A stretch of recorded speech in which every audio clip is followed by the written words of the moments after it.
this morning from one of the committee members, Nina Braun. I know that she won't be joining us. She has a scheduling conflict with work. Okay. So no, we didn't have a quorum, even under the best of circumstances, and we definitely fall short of that this morning. So, this morning might just be a kind of a check-in meeting just to, go over a couple of things. I do have the virtual meetings preamble during the COVID-19 emergency. Bob, are we recording? Have we already started recording? I think we have. We did. Yeah, okay. We're all good. All right, good. Well, I'll read this aloud for the record, and hopefully Selectman Brown will join us. And then if not, we can just have kind of a brief discussion. So good morning. As chair of the Communications Advisory Committee, I'm declaring that an emergency exists, and I'm invoking the provisions of RSA 91A23B. Federal, state, and local officials have determined that gatherings of 10 or more people pose a substantial risk to our community in its continuing efforts to combat the spread of COVID-19.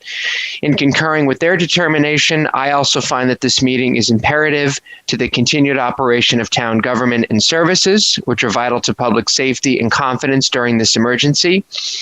As such, this meeting will be conducted without a quorum of the body physically present in the same location. At this time, I also welcome members of the public accessing this meeting remotely. Even though the meeting is being conducted in a unique manner under unusual circumstances, the usual rules of conduct and decorum apply. I'll start the meeting by taking a roll call attendance when each member states their name. Also, please state whether there's anyone in the room with you during this meeting. I can start with myself. My name is Connor Berry. I'm a committee member. I am present, and I'm alone here in this room. Lindsay Sonnet? Lindsay Sonnet, and I'm in the room alone at the moment. Okay. Bob Glowacki? Bob Glowacki, Exeter TV, and I'm alone in my house. Okay. And I know Hillary is not maybe a permanent fixture on the board, but she is on the call this morning. So Hillary Donnelly, if you just want to identify yourself, I don't know if you're... Yes, I'm Hillary Donnell. I'm with Exeter TV, and I'm alone in my room right now. So thank you guys. All right, great. Thank you. Yeah, I was just going to add on because you'll always see two XTVMs on all the virtual meetings because we handle we have one person handling Zoom and one person the TV stuff. So you may see other people on as well. Oh, I see. All right, great. Perfect.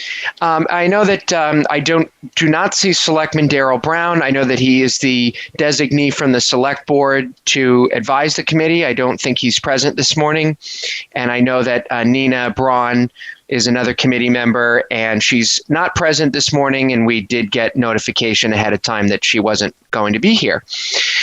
Okay, well, with that said, just to update the committee on a couple of goings on, we did contact a local Exeter resident, Nick Campion, to see if he was interested in participating in the committee. He was very thoughtful and considerate about it, but I think he's just overextended at this time. So he did reply that he's just involved in just too many other things, so that he just probably could not dedicate the time. But I told him that that's perfectly fine, but the door is always open to him here if he's interested in contributing in any way. So with that said, our efforts to recruit are ongoing, and, and if anyone knows anyone that has availability on Tuesday mornings, we'd love to have them. I'm recruiting my fiance. She keeps saying she wants to get more involved and volunteer with the town. So this is a good opportunity. That'd be great. Yeah, and we can Zoom together from the same location, which makes it even more convenient. So we'll see about that.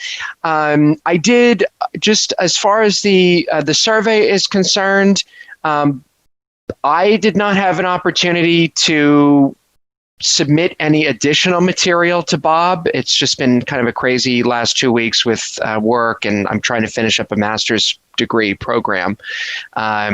So I didn't submit any additional questions. I did read Darrell's article, on the psychographic information. I found it very interesting. I think it's definitely something we can internalize and incorporate into, the kind of the demographic section of the survey. But I didn't know, Bob, did anyone send anything else to you? And Lindsay, you're the only other committee member on the call. I didn't know if you just had any updates on that one way or the other. I believe Nina sent some in. I didn't get a chance to put them in the actual survey yet. I did put them in the Google Doc that I have going. So I was going to look at that this week and try and kind of organize those a little bit into different sections and then play around with where they could go in the survey. Did we end up including, I looked at the latest draft, so I guess without Nina's additions, whatever it was, I think it was a couple days ago. Does her stuff include any demographic info where we decided on whether I'm on the fence about whether to include any of those sorts of questions? I can check real quick. I didn't get a chance to read all her questions, but yeah, I as well, from our discussion this week, it's, there's pros and cons to having those kind of questions. Mm-hmm. I also think it might be helpful if we sort of think through what we expect the response to be and what I think any response will be helpful, but what, if anything, are we planning to do with this information? Are we going to hear that the town website is terrible and clunky? And then do we even have the capacity to respond? I'll also give that some thought and see if that sort of influences the questions at all. But I am curious if we, what we can even do with what we hear. I think I can anticipate what the responses will be, but maybe we'll be surprised and learn that folks want to take things in a totally different direction. Mm-hmm. Yeah. No, that makes sense. Are we looking at a real overhaul of the kind of the existing communications for the town?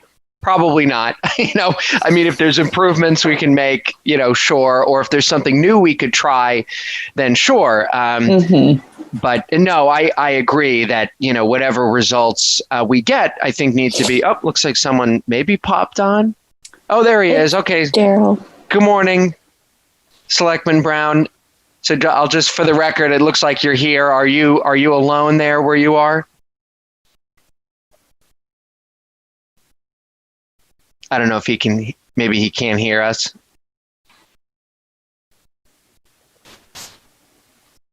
Oh, all right. Well, he's still maybe trying to get online. I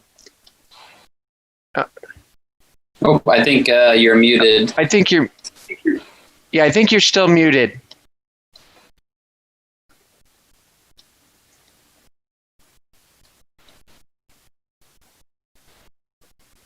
Okay.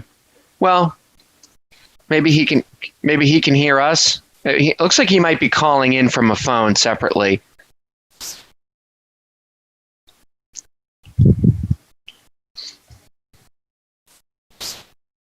I don't know. I don't have any suggestions for him. I'm not a tech person. Yeah, I'm trying to hit the unmute button, but it doesn't seem to be working. Okay. All right. Well, we can. All right. Maybe he'll come in another way. Maybe. Yeah. So, Lindsay, I agree with that. We have to kind of measure our, expectations with, the results of the survey. And, are 10 people going to reply and it's a very mixed response and we just don't know what to do with the data at all? Or do 1,000 people reply and we actually see some trends and, we get some kind of substantive suggestions moving forward? My impression was that the survey will be kind of in service to this master plan that I think we're trying to build.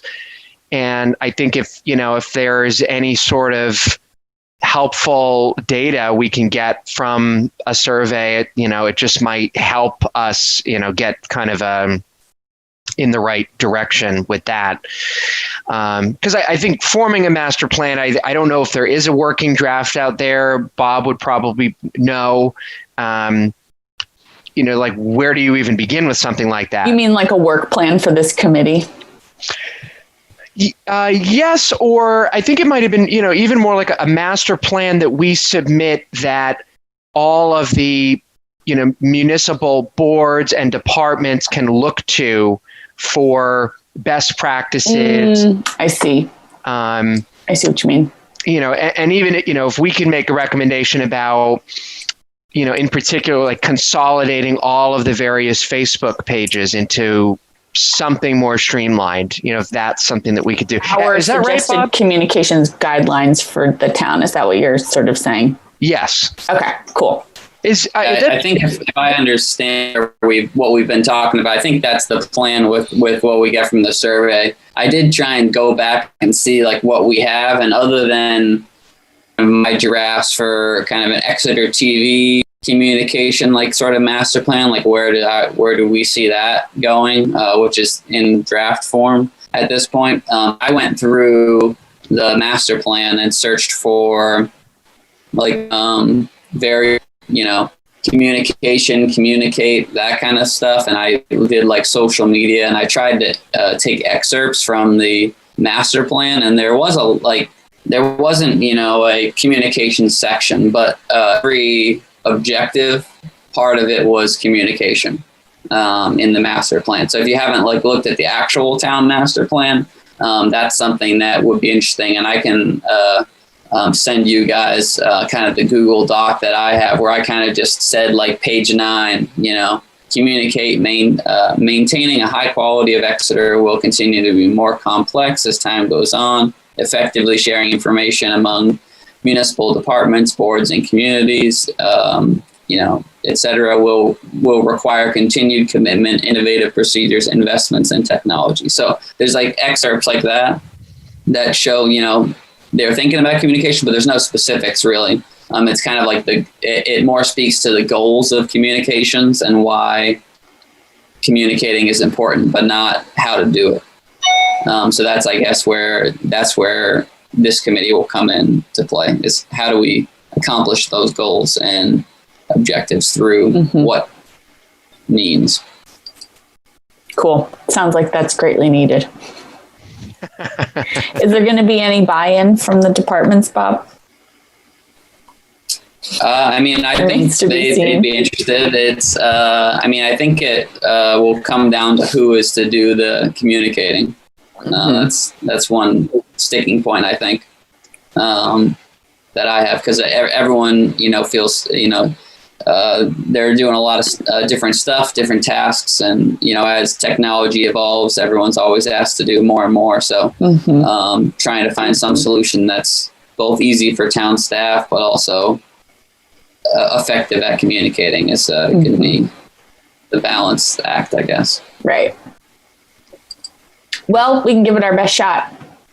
That's right. Yep. That's right. And to get back to your demographic question, I did just briefly look over some of Nina's questions, I believe, and they were sort of along the lines of, I guess, those psychographic questions or demographic questions, where it's like, how long have you lived in Exeter, or did you live in Exeter? And it's like 1 to 5 years, 6 to 10. So it's like getting at kind of like, I don't want to say who these people are, but it's more like that rather than like who they are as an Exeter resident, instead of just demographics devoid of of the town, I guess. And then did you grow up in Exeter and attend local schools, or like if you don't live in Exeter, where did you move to? So I don't know if we want to ask more questions along those lines, and then how many of those questions. I think it would be interesting to get some of those, but we don't want to drill too deep, I think. I completely agree with that. I think some might be helpful, and keeping the overall length of the survey in mind is important, but we certainly want to get, a good picture of who the respondents are, what they're after. Yeah.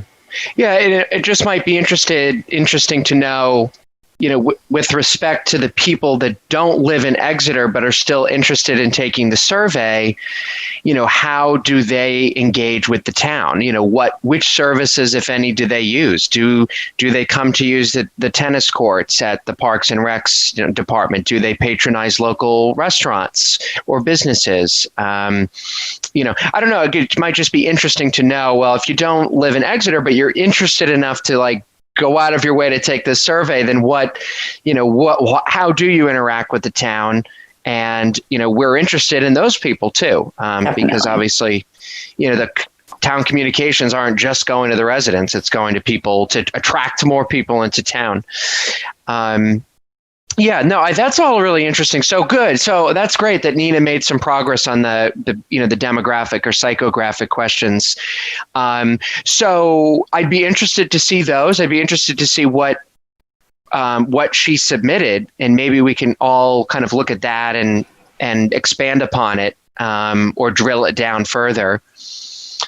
So if Bob, and there's no particular rush, but if you do incorporate Nina's material into the Google Docs, the working draft, at some point, maybe this week or next week, then we can all look at that. Sure. Yeah. Okay. Great.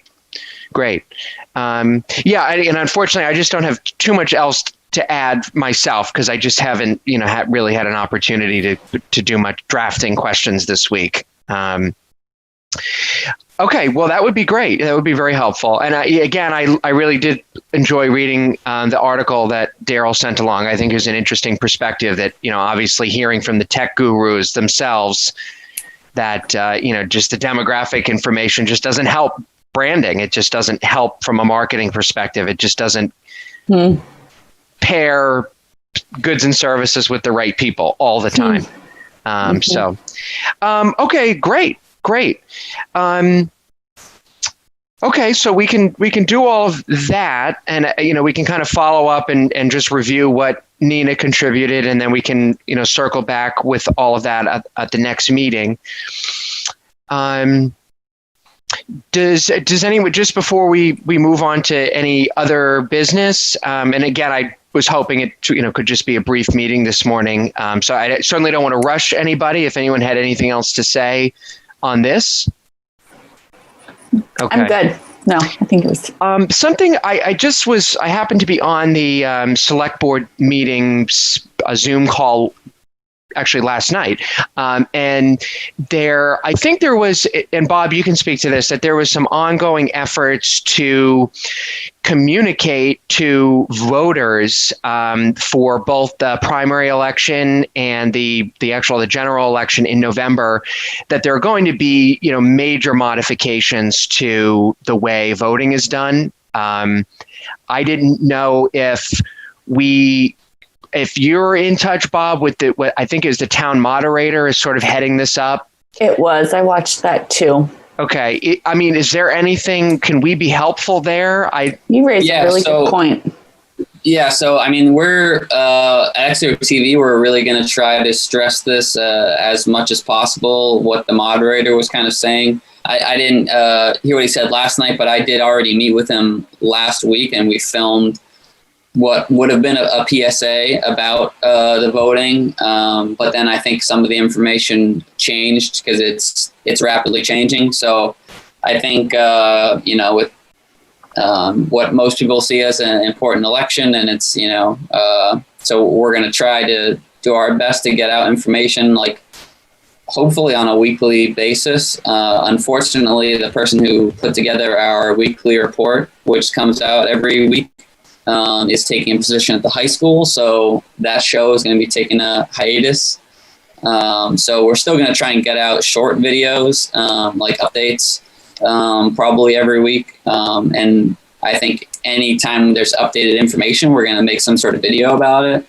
My plan was to also kind of do a short text press release kind of version of what is in the video and put that on the town website on the latest news section.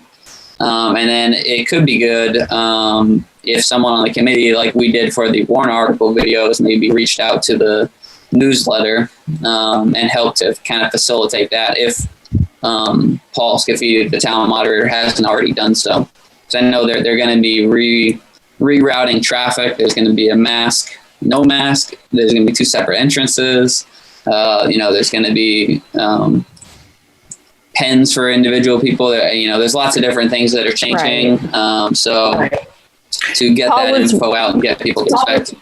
He was really encouraging absentee voting. I did go to the website last night while he was talking just to play around with how easy it was. It's relatively easy to find how to download your ballot and turn it in. But I wonder if that could be placed more prominently somewhere. And yeah, just maybe a summary, and I'm not putting this on you, just sort of talking as a group and thinking through how we might be helpful.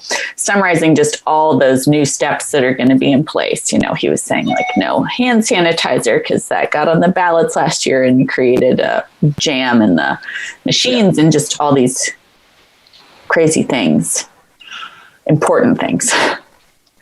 Yeah. And it's so fluid. The information changes so constantly, it sounds like. But we could try to, I don't know if we're completely overstepping and he's got it, and we can't really be helpful. But if there's some way we can help to, translate his presentation last night into a readable document that we can feature prominently on the website, here, the 2020 voter guide,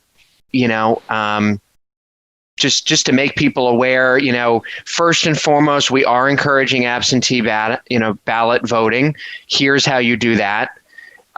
Secondarily, if you need to be there in person, and there were a lot of different, there's even a feature where you can sit in your car and it sounds like Paul was saying, someone will come out to your car and bring you a ballot safely. So, there's just a lot of information out there that I think people would be very interested in.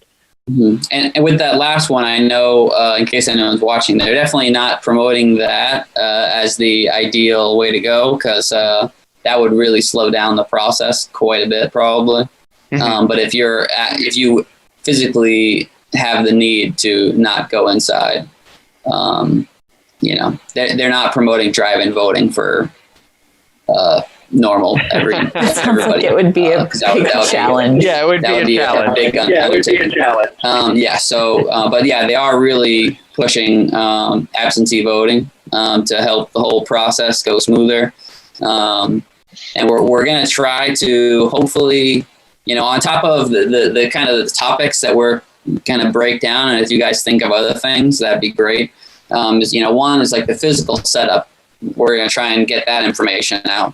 Deadlines for absentee ballots, because technically you can get an absentee ballot the day before in person, fill it out and hand it in, like no mailing at all. So that, that's an option. But if you're mailing it, you have to allow for time. So if you mailed it the day, like a couple of days before the election, it probably won't get there in time. And things like that we want to get that info out. Mm-hmm. Other stuff is kind of the, maybe a little less important, but I think equally interesting is how the whole process works as well, because I think that will go a long way, especially because it's very uncertain times of explaining to people how it works, like what actually happens with your absentee ballot.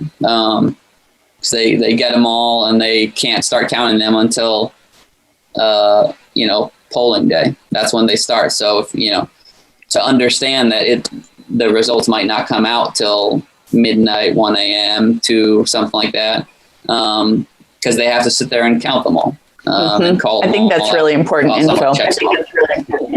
Yeah, because people are going to be like, oh, like this is sketchy. I'm questioning what the process. There is a really robust process. So talking about that locally, how we handle that. I didn't know until I talked to Paul the other day that you can't just, be like, all right, it's midnight. We're going to keep counting tomorrow in the morning. There's like a state law. They have to stay there until it's done. So that's interesting. So things like that, we also want to try and get out. And then we're planning on, I think they're going to set up this different setup with, social distance markers probably, and, traffic flow patterns and whatever. And we're going to try and do like a very last minute video as well of actually walking through the process, like from a, first person view. Like, this is, if I'm coming in this way, this is what it'll look like. I'll go to the booth. The booths will look different because they don't have curtains, all that type of stuff. But as much as we can, I think there's going to be a diagram before. So, but other than the videos and sort of website press releases, I don't know if you guys have other ideas. I would even think about the same thing I was thinking about with the survey. Survey is Facebook boosting, actually pay to put it as an ad. And again, I don't know if that's a discussion we need to have with the select board on like who funds that, or maybe just Exeter TV can pick up that tab. But I think we've done that in the past for that parking survey, I believe, and other stuff. We as the town, not Exeter TV, has paid. So, that's an option as well, to really push it out there and get it out. Mm-hmm. I think especially with the absentee voting at the outset, that might be a really critical piece to try and push early and hard. Yeah, I saw. No, I like all the.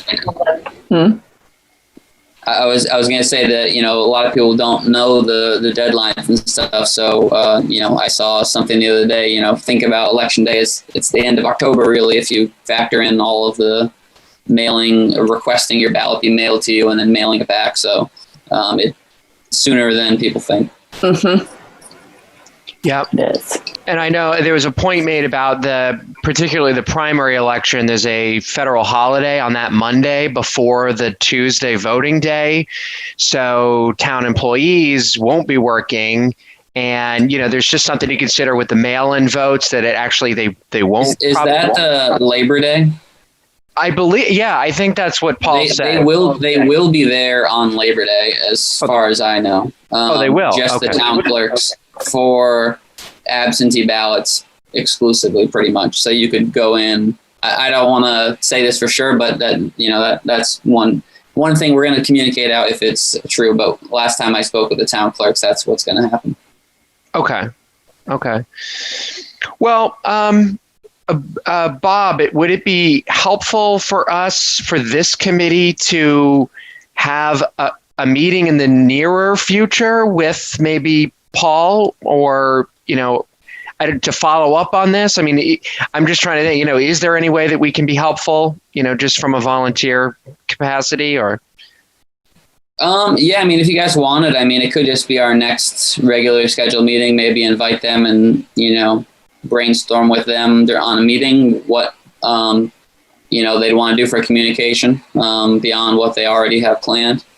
I don't think that would expedite that. It might be wise to just send Paul an email and say, I don't know how much we can do over email, but yeah, if you guys wanted to, if you had ideas, you could send ideas to me, and I'm going to be meeting with Paul again probably this week or next week anyways to reshoot the video with the new information. Bob, do you want to just say, there's this committee, and if we can be helpful, definitely use us. Yeah, I can reach that out. I think that might be. If it is. Yeah. That'd be awesome. Yeah, that's great. Yeah, I figured I'd bring that up. It wasn't on the agenda, but it was communicated last night, and I was just thinking, that is an interesting point. And also with, I don't know if we can be helpful to the school system. I didn't watch the full presentation from the superintendent of SAU 16, but there is extensive presentation of information for parents and students about returning, in sort of a phased approach this fall. I don't know if we can be helpful, in any of communicating that. I don't think we want to jump in there. No, we probably don't. Yeah, and it's a lot. It's a lot, and I'm sure they have it covered. I know the parents in this SAU are extremely engaged, and I'm sure that information is getting where it needs to be. Agreed. And I'll be working with since one of my employees is taking over for the education channel, starting. He's leaving us at the end of this week and starting over there.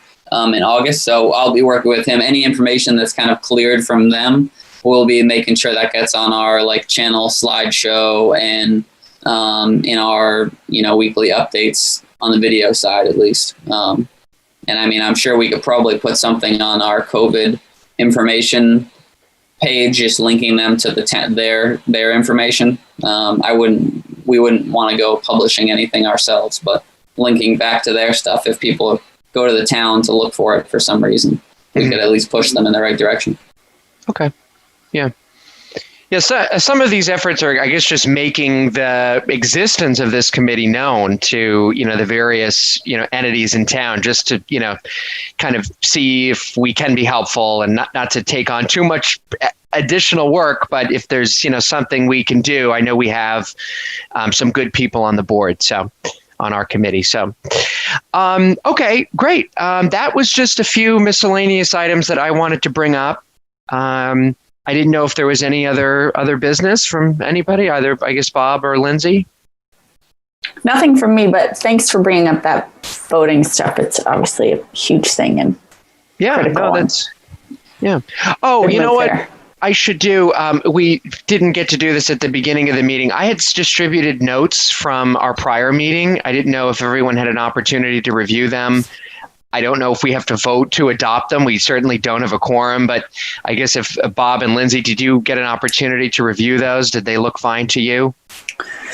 I looked at them quickly and they did. Do we even have to, Bob, do we have to do that as a committee? We never did in the past.